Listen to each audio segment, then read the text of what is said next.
What's up, people? I'm Shaggy, the opinionated hippie, and this is my album of the week, my favorite album for the past week of August 23rd through August 29th of 2024. Um, yeah, by every Friday and Saturday, I try to indulge in all the new releases. Usually a couple of them stand out. This one, for me, definitely stood out. I've been listening to this a lot this past week, and it is an album called, from an artist named Malice K, another debut album. Last week's was also a debut album. The album's called Avanti. Malice K is a singer-songwriter, also a visual artist, possibly designed the cover, named Alex Konschuh. He comes from Washington, moved to New York. He had his couple EPs out, but this is his first full-length album. Only like 28 minutes, so it's not much of a full-length album, which is also one of the reasons, well, the main reason I've listened to it a lot is because I really, really like it, but I've been able to listen to it a lot more because it's only 28 minutes long. It's a really 100% a singer-songwriter album, and at the core of almost everything on this album is just this really well-written singer-songwriter song with great lyrics, absolutely some fantastic stuff, depressing stuff, Elliott Smith territory, heartbreak, longing, loss, love. There's a couple songs on here like about another person, about someone that Malice K loves, but then usually there's a line towards the end that's like, and so when you left me, or something that's like pulls the rug under your feet and you're like, okay, so this is not happy times. But some great lines. I had to write down a couple. I'm only 7 days away from 1 week sober. Typical just attitude of this album. Like, yeah, I'm not going to get there. I'm too paranoid to be someone cool. Thought that was a pretty cool line. But for the most part, it's not the most upbeat stuff. But musically, it is a weird mix of early 90s, like Pavement, Unplugged Nirvana, little Lemonheads.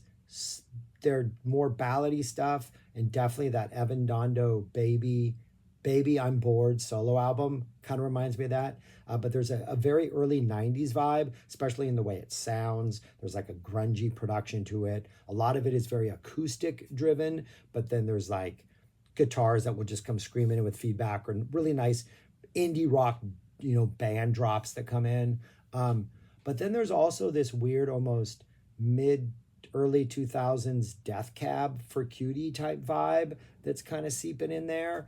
That sort of like Band of Horses, not musically necessarily, but just the singer-songwriter vibe of that period, and the mesh of the singer-songwriter sincerity, the 90s grunge sound, and some of the melodicism of that mid-2000s makes for a fantastic listen.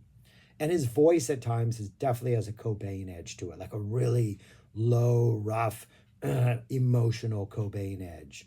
And then there's another singer that it reminds me of a lot, but I just cannot put my finger on it. And every time I get there, like there's one song when I think it's You're My Girl, maybe not that, but there's one song on here where like, oh, I think that's it, but it's actually reminds me of the Don't Dream It's Over melody. So I'm like, okay, he doesn't sound like a Finn, but the melody is there. So anyways, it's a really, really, I can't say it's a fun listen, but it's a really enjoyable listen.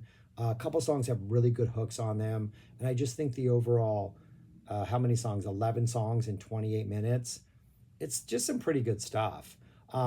It opens up with a track called Halloween, which is by far probably the most Pavement sounding song, the most grungy sounding song, the most early 90s indie rock. It starts with like this, like the scream, and then Roth.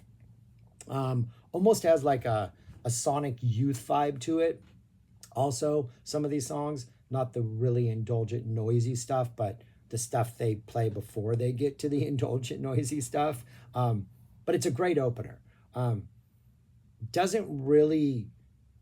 Nothing else on the album really kind of sounds like this, but I think just the cathartic release of energy that this is helps prepare you for what's going to come over the next 24 minutes, 25 minutes. Second song, Hold Me Up, musically kind of feels a little brighter and lighter, but then once he starts singing, it's just sadder, less aggressive, but still engaging. Lyrics, I haven't been able to discern all the lyrics on all the songs, but they always just feel deeply personal and deeply emotional. Song for My Baby, nice light acoustic and just voice, really nice, good vibe, really good. But I'm pretty sure it's a depressing song. The Old House is probably the most poppiest thing on here. Really nice, heartfelt singer-songwriter type vibe. Really awesome, catchy melody, kind of a sweet little song. A nice palate cleanser after the opening 3 tracks. The next song, Weed, follows. It is the plant that you want to get rid of and pull out of your garden, not the weed that you can legally buy in other states. And I think this is one of those where, as it goes on, it almost seems like it's a love song, but then you realize it's a love-stricken, maybe not returned love song. Really nice guitar playing. There's kind of a guitar solo in which the soloist kind of just echoes the melody, but it's like emotional and heartfelt and yearning, and kind of tugs at the musical heartstrings. Radio, nice clean acoustic number that starts off. I think we get a kind of some cello or some kind of string action or something going on that gives it a sort of dark moodiness. But the radio is just, it plays your favorite song, and that's great because the rest of your life is horrible. So you hang on to that moment when radio plays your favorite song. That line about I'm only 7 days away from 1 week sober it's in this song, and it's almost like, all right, you hear your favorite song on the radio and like, yeah, I'm only 7 days, I can do this. And then life continues on, and you have to wait till you hear that song again on the radio before you feel good again. Depressing, but it's 2 minutes of just perfect songwriting. Like all of these songs, the longest one is 3 minutes and 31 seconds, and that's Weed. And that one has that, mainly because of that sort of guitar thing that kind of not drags on, but makes the song longer. You're My Girl kind of sounds like acoustic Nirvana, and it's acoustic, but it's big and it's aggressive. It turns into this sort of pure screaming at the end. Kind of feels sweet, and then you realize that she has left him, and so that it becomes really, really stalkerish and kind of uncomfortable and kind of sad and kind of heartbreaking. But it's like a 1 minute and 50-second song, so it's just a really condensed punch in the gut. Pretty good stuff. Concrete Angel, nice clean acoustic song. Kind of almost a breather to kind of balance out the breather that is The Old House, before we get to the end. Fade, dark, depressing, acoustic singer-songwriter stuff till we get a nice big band drop and things just get more intense. Raining, it has kind of a big sound to it. This is kind of a big song, but it does feel like every instrument is just raining down like misery upon you. So while there's like some energy to the song, it does feel like the rain it's not washing away your sins or your problems. It's piling them on, which is never good. And then the album closes out with a song called Blue Monday, which is, it's a Blue Monday. So it probably a slightly little cleaner song. I don't know if I want to call it upbeat, but I think it does leave you maybe feeling like there's a little more hope than you had felt during those other songs. But yeah, I really, really, really enjoy this album. It reminds me very much of the early 90s, which Pavement is one of my all-time favorite bands, top 10 for me. So that, plus Sonic Youth, another just all-time classic band. So to have that as sort of the musical core with some fantastic lyrics, I think his vocal performance, he might not be the best singer in the world, but it's got character, it's got depth, it's got emotion. Like he does a great song, taking his own lyrics and conveying them to the listener.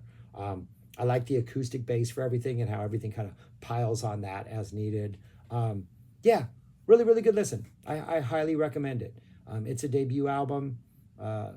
Super excited to see where he goes from here. I know he has 2 EPs out. I have not checked them out. I'm going to go back and check them out now that I'm into this. But yeah, anyways, that is my album of the week for the week of August, whatever I said it was, 23rd through the 29th. I recommend that you check it out. It's a good one. Find it on Bandcamp. All right, peace. Talk to you later.